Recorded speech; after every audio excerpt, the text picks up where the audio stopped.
So to talk a little bit about myself, it started when I was a journalist from 1986 to 1990 in the UAE. I was fresh from university in the US, idealistic, very naive, but very determined to be a good journalist. I joined Gulf News at a time when the industry was almost entirely dominated by men.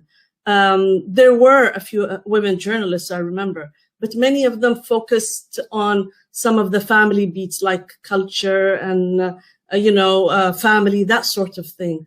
And at that time, I can say that I was the only Arab female in Abu Dhabi who specifically covered politics. That did pose many challenges from very early in my career. And I think that is what helped me to prove myself and to chart my course as well. The experience, the experience took me through some challenging times, but with that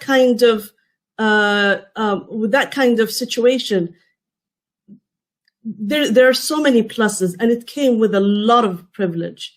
I had the opportunity to cover many exciting stories and to meet so many leaders who left their mark on me.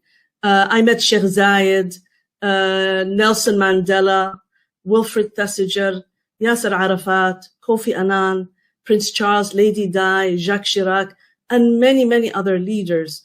I was always mindful of the great responsibility that comes with being a journalist. It's the power of the words to shape minds and to also influence action. So that's why when I became bureau chief of Gulf News later on, I introduced something called the neighborhood scheme. And the main idea was to induct new journalists. And my main focus was actually women. I wanted to get more women into the profession. Talking about journalism, I get a lump in my throat sometimes because quality journalism today is under threat in the face of propagandists and agenda-seeking seekers who manipulate digital platforms. So right now we need capable practitioners who can uphold the principles of journalism and leaders who can protect it. And to be honest, I really believe women leaders can bring new perspectives on how to shape the future. I've always believed that women leaders can play a big role in transforming civilization. Most recently, we've seen women step up to the COVID challenge. We've seen presidents and prime ministers mitigate risks in the countries that they're leading. And we can't talk about women leaders without mentioning the formidable Ruth Bader Ginsburg, a true champion of justice and equality, and she passed away yesterday. I speak a lot at universities and government forums and sessions like this about the need for women to step up to leadership roles in government and the private sector. I remember recently, before coming to the States, there was a session in one of the universities, and for me, and it was women engineers, and I told them we really need women engineers, especially in urban development, policy creation, because when you think about it, even when you think about urban development, a woman can actually think about things that relate to, we need spaces for kids, we need a park for families, we need, this kind of space to bring the community together. So I think women have a unique perspective, and we need it to be reflected more in policies and in services as well. Right now, we know that many institutions are being disrupted. We're going through very, very tough times, and I know a lot of people have lost their jobs, and we expect many communities to fall on harder economic times. So I think it's my belief that there is no greater need for principled women leaders to come forward than right now. We need women to rebuild old blueprints, to radicalize certain things that we took for granted, to innovate and to bring greater focus on compassion, on integrity, on integration, on diversity, on collaboration, sharing, innovating. We need all of these things. we can't continue to do things the way they were. I think it is time for change. So if I look back at my life, I've always found it very hard to resist the possibility of being part of positive change. And this may explain the trajectory of my life. So when I left Gulf News, I joined a very pioneering company called Thuraya as marketing director. It was an amazing learning curve, I have to say. And right now, if you're reading about Thuraya and Yasat in the news, they're taking things to the next level. So just watch the news. But at that time, for me as marketing director, I was responsible for campaigns over a footprint of over 110 countries. And what we did was we provided satellite connectivity.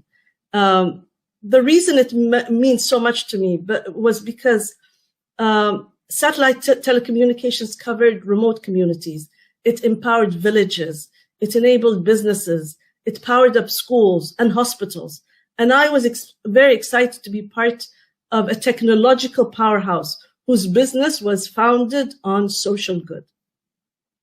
So I joined Brand Moxie, a leading communication agency, in 2008, where I managed a team of designers, writers, strategists, and communicators. The business side of things was really cool. But for me, what I wanted to do was always link it to something bigger than myself. So I actively advocated the importance of corporate social responsibility to clients and partners. I taught myself all I could just so I could guide my clients to integrate CSR projects. And I wanted to also be involved in initiatives that added value to the community. So the one thing that I did, right from the start, was I started pro bono mentoring and coaching. And that was for a lot of the struggling entrepreneurs. And I taught things like branding and segmentation and funding and how to build a team and all of that good stuff. But I found that I was very limited by time. And I had to juggle so many other things. So that was why in 2009, which I call a watershed year in many ways, I set up Tamakkan.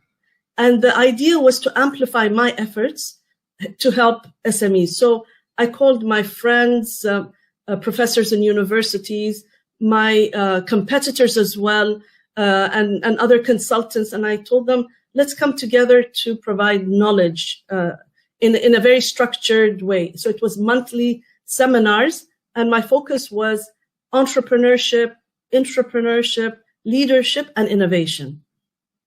The one lesson that I learned was when you try to do something good for others, you will attract other people who will want to share. So you will definitely attract amazing goodwill. So what happened in my case was universities came forward, the US Embassy, institutions came to me and they offered speakers. And it was amazing. You know, I had speakers from INSEAD and Boston University and NYU and HCT and so many other entities, and consultants came as well. And institutions started offering their spaces free of charge. Where I started, my very first Tamakkan was in a gym at Zayed University. I told them I really need to do something, and they said, knock yourself out. They gave me the gym, and we started there, very bootstrapped and tight and exciting.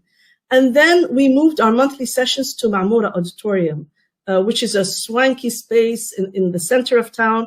And it was in the middle of where a lot of the government entities are.